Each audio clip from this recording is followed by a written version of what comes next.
सावन का महीना और रिमझिम पड़ी फुहार, और जैसे प्रकृति ने भी कर लिया हो नव श्रृंगार, किंतु ऐसे में हमारी प्राण प्यारी राधा जी नहीं पधारी, वे पधारे तो झूलन लीला आरंभ हो। मनमोहन की छवि सलोनी मेरे मन में रही समार, सावन को मदमस्त महीना मोहन देओ कहीं झूला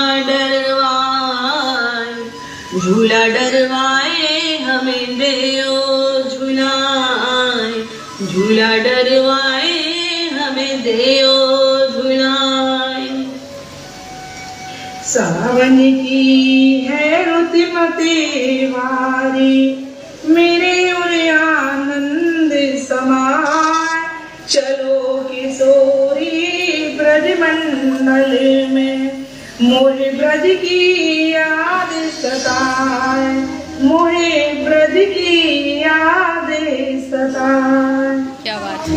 हाँ हाँ, क्यों नहीं, ब्रज तो मेरी भी स्मृतियों में सदैव रहता है कृष्ण। और सावन के महीने में तो ब्रज में वृक्षों की डालियों पर झूला झूलने का आनंद तो अद्भुत था। इस बार तो कृष्ण मैं उन्हें ब्रज में ही झूला झूलूंगी। चलिए चलते हैं फिर ब्रज मंडल में।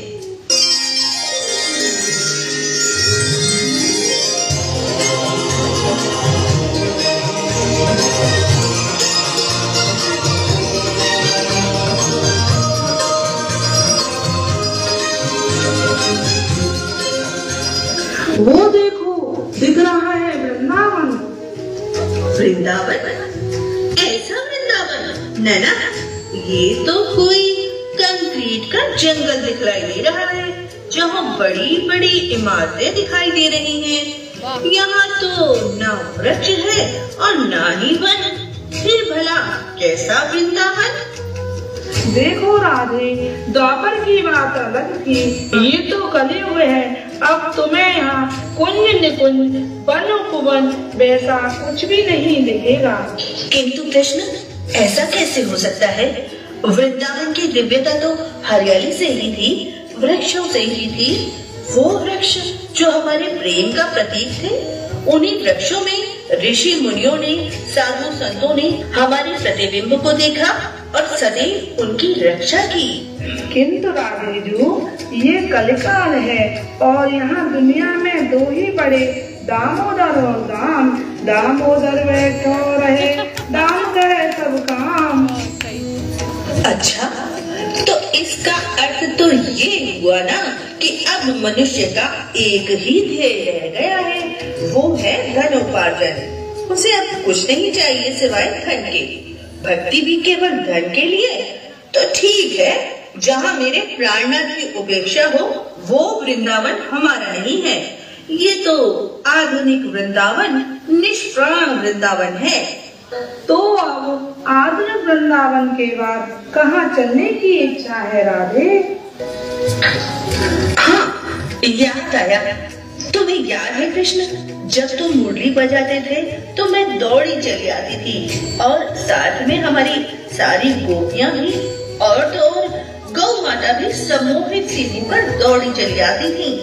तो मुझे उन्हीं गौ माता के दर्शन कराओ ना, जिनके साथ हमारी इतनी सारी यादें जुड़ी हैं। हाँ हाँ, क्यों नहीं।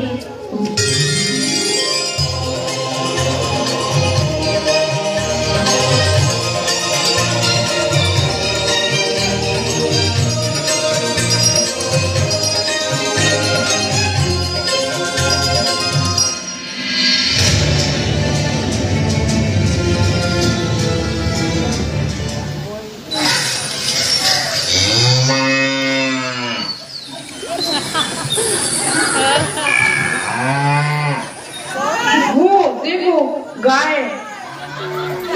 हाँ, कितनी सारी गाय हैं वहाँ, किंतु अब ये पहले की तरह हष्ट पुष्ट नहीं दिखाई देती। और अरे अरे अरे, वो देखो कृष्ण, वो गाय तो कचरा खा रही है। अरे ऐसे कचरा खाने से, ये प्लास्टिक पॉलीथीन खाने से तो वो बीमार हो जाएगी। मैंने कहा ना राधा, अब यहाँ किसी को किसी के दुख से कष्ट नहीं होता। अपने स्वार्थ के वसीले तो मनुष्य का विनाश कर दे, और ये गाय तो किसी को अपना कष्ट भी नहीं कह पाती। लेकिन गाय के लिए तो जरूरी है ना हरियाली, हरे भरे वृक्ष और हरी हरी घास, जिसे खाकर ये हष्ट पुष्ट होती। ये सब नहीं मिलेगा तो कैसे पोषण होगा गौ माता का? तुम पोषण की बात कर रही हो राधे, किंतु यहाँ तो इनका जीवन बचाना भी मुश्किल हो रहा है। कृष्ण, ये ब्रज को क्या हो गया? हमारा ब्रज कितना बदल गया। मुझे यहाँ आकर बिल्कुल अच्छा नहीं लग रहा है। अच्छा चलो, अब हम किसी और दूसरे स्थान पर चलते हैं। ऐसा करते हैं, हम यमुना के तट पर चलते हैं।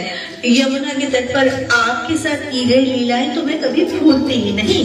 किंतु वहाँ के आज दृश्य देखकर आप विचलित होंगी या प्रसन्न? चलो चलकर देखते हैं। आपका तात्पर्य मैं समझी नहीं मनमोहन, आप कुछ कहना चाहते हैं? समझने से तो अच्छा है आप स्वयं ही चलकर देख लो।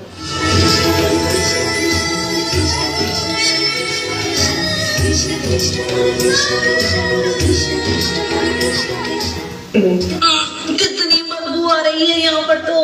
अरे कितना प्रदूषित जल। ये यमुना ही है ना कृष्ण?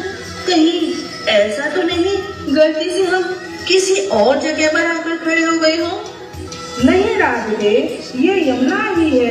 वो दिख रहे हैं यमुना के प्राचीन घाट, और देखो वो बीच में है विश्राम। ये क्या हो गया हमारे लीलाओं की स्थली को? वृंदावन सा नहीं रहा, और गौ माता की स्थिति भी दयनीय है। और यमुना तो आज इस स्थिति को सहते सहते ही टूट चुकी होगी।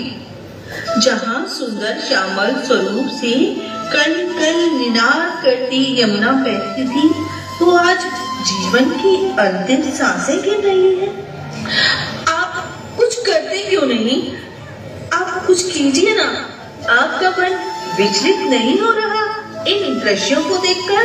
हर युग में किसी न किसी को पाप का नाश करने के लिए, व्यवस्थाओं में परिवर्तन करने के लिए जिम्मेदारियां लेनी ही होती हैं। इस युग में भी कोई तो ऐसा होगा जो जोड़ेगा यमुना से अपना रिश्ता, करेगा प्रयास गाय को बचाने के लिए, लगाएगा वृक्ष इस ब्रज भूमि को फिर से हरा भरा करने के लिए। हाँ, युगों युगों से यही होता आया है। जब किसी एक ने संकल्प किया और फिर देखते ही देखते प्रकल्प पूरा हो गया। तो चलिए हम भी इस ब्रजभूमि के वासियों से ये अनुरोध करते जाएं, जितना ज्यादा हो सके यहाँ वृक्ष लगाएं, हरियाली बढ़ाएं, ताकि हम उन्हें यहाँ कदम की डाल पर झूला झूल पाएं।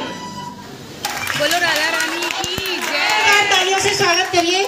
देखिए कुछ अलग हुआ, कुछ एक संदेश मिला जिसपे आप सब लोग फॉलो करें, थोड़ा सा ध्यान देंगे तो हमारी ये परेशानी भी दूर होगी। और बहुत ही सुंदर परफॉर्मेंस, रश्मि जी का बहुत बहुत धन्यवाद, और साथ ही फुल्का जी का सदा बाहर मुस्कुराती हुई। नहीं